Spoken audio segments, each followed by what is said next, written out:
Hey guys, here's a quick review on my Glocks, particularly my 17 and my 19. These are my two main Glocks. I do also have a Glock 20, which is kind of my dedicated woods gun whenever I get around to actually finding some place that is wooded and I can carry it, but that's neither here nor there. So this is my 17. It's the RTF2. I've had it for a few years now. I've put thousands of rounds through it. I've yet to have any kind of hiccup out of the gun. It's been great. The wear on the gun is pretty much non-existent. There's a little bit on the barrel hood, which is expected after thousands of rounds. Outside of that, there's nothing. Well, nothing of course until you get down here, which is where I've removed the finger grooves, because I absolutely cannot stand the finger grooves on the Glocks. The angle's fine, the angle doesn't bother me, the finger grooves do. I take them off, I do a little undercutting on the trigger, which I need to do a little more here, bring that up higher. But definitely one of my favorites. I shoot this one very well. My only complaints on the Glocks are the finger grooves and the cheap plastic sights, which I have removed. I have put Warren Tacticals on here. These are my Warren Tactical night sights. When I picked these up, I didn't really do much research into what the best night sights were. I knew that I liked the Warrens, they've had good reviews. However, these are 3 lamp. There's 3 dots, and I don't care for 3 dots anymore. Since then, I've been putting the Warren Tacticals still. These are still Warren Tactical sights. Still my favorite brand for sights. However, I've moved to 2 dot. I believe the 2 dot is a better system. You simply stack the front sight on top of the back sight, and that's it. You don't have to try to line up 3 little balls at night or in low light or whenever you're trying to do this and make your shot happen. You just put one on top of the other and press. So I believe that is a better system for night sights.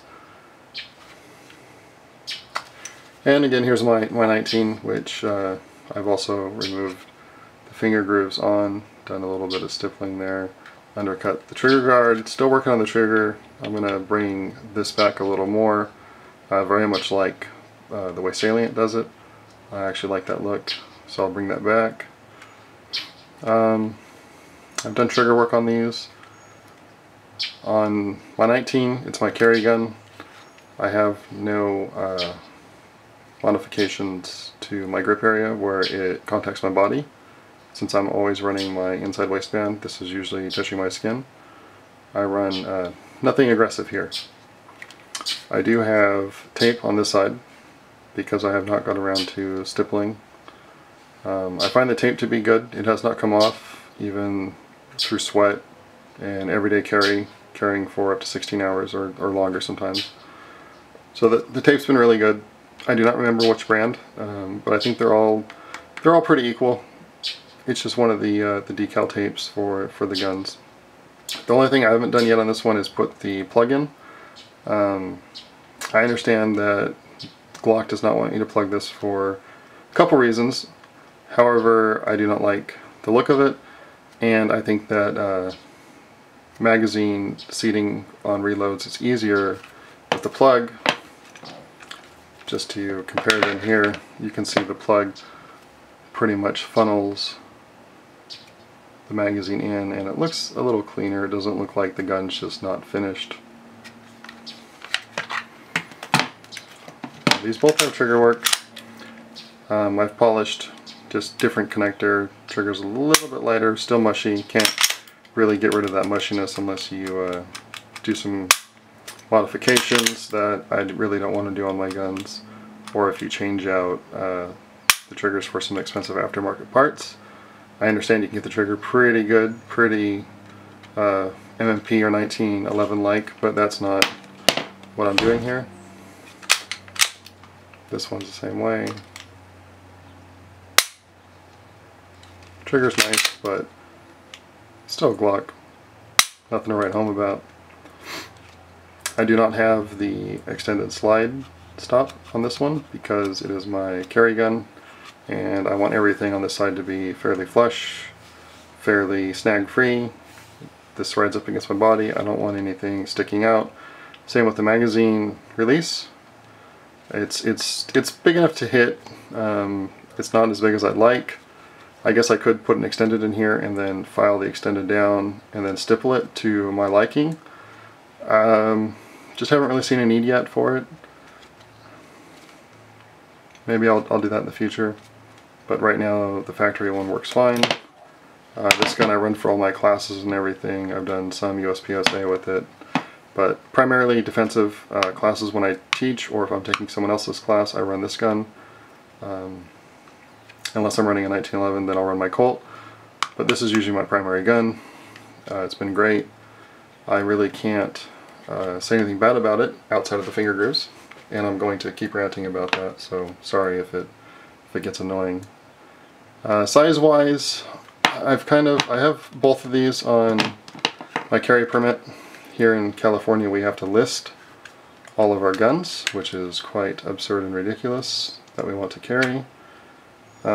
Size wise, I don't find that the 17 gives me enough reasons to carry it over the 19.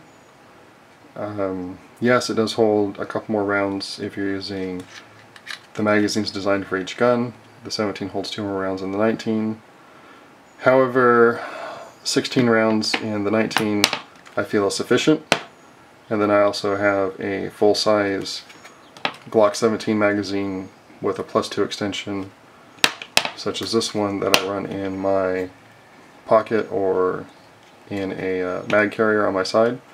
So that's another 19 rounds. So that's 35 rounds I generally carry. I think 35 is sufficient. I feel comfortable with that. I don't feel that I'm outgunned if I was to get into a gunfight for whatever reason. Obviously we can't prepare for everything. We prepare for the worst, hope for the best. So that's kind of my preparing for the worst there with 35 rounds and hoping for the best of not ever having to use any of it. The nice thing about the Glock platform, a lot of things just fit and work for it. Here's my nice X300 Ultra that I run on my guns, or I've been carrying in my pocket lately because I ran into an instance where I needed a light, didn't have one, and a gun mounted light would be nice. When it's on the 17, it slides back, clicks, it's flush with the trigger guard as if it was made for the gun, which it might have been, I haven't really looked into it. And it fits very nice. Yes, it protrudes, but that doesn't matter. I fired the gun this way. The light was designed to be fired this way, so that is irrelevant.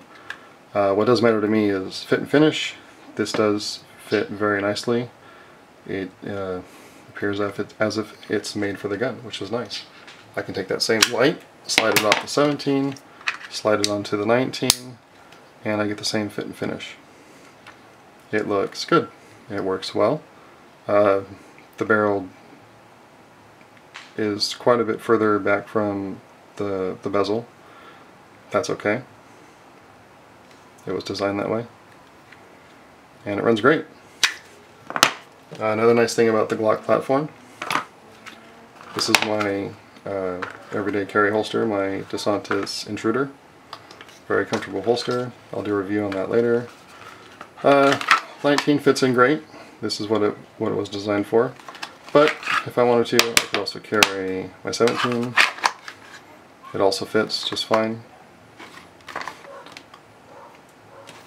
I believe you could probably also run a 26 in here, although I do not have a 26 or a 27 or any of the same dimension guns. Glock is really good about that. The 19, the 23, the 22, the 17, the 26, the 27, I think the 31, the 32, and the 33, I think they're all the same dimension. And there's the 45 gaps, which I don't remember the numbers for offhand. They're kind of the redheaded stepchild of the Glock family. But everything matches up nicely. In my 19 I can run my 15 round factory mag, or I can run my Glock 17 mag, or the Glock 17 mag with the +2. I actually like this because it does give me that little bit more on the gun, and it doesn't pinch, it doesn't move enough to pinch your fingers. Or you could go with 33.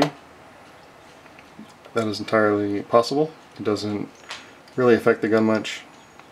It's a little heavier, but if that's what you need, then that's what you need. So overall, I do like the Glock platform. It has been my primary defensive, primary teaching, primary learning tool. It's a definitely a platform that I recommend to a lot of people. I have been recently been looking at the M&P series because of the Glock finger grooves, and I also believe that the M&P series offers a little bit better trigger. The aftermarket support definitely is not there on the M&P as it is on the Glock. That's just a you know, popularity. The Glock's popular, which is fine. I consider the Glock and the M&P to be pretty much equals. You can't go wrong with either one. Yeah. I don't need to take these apart.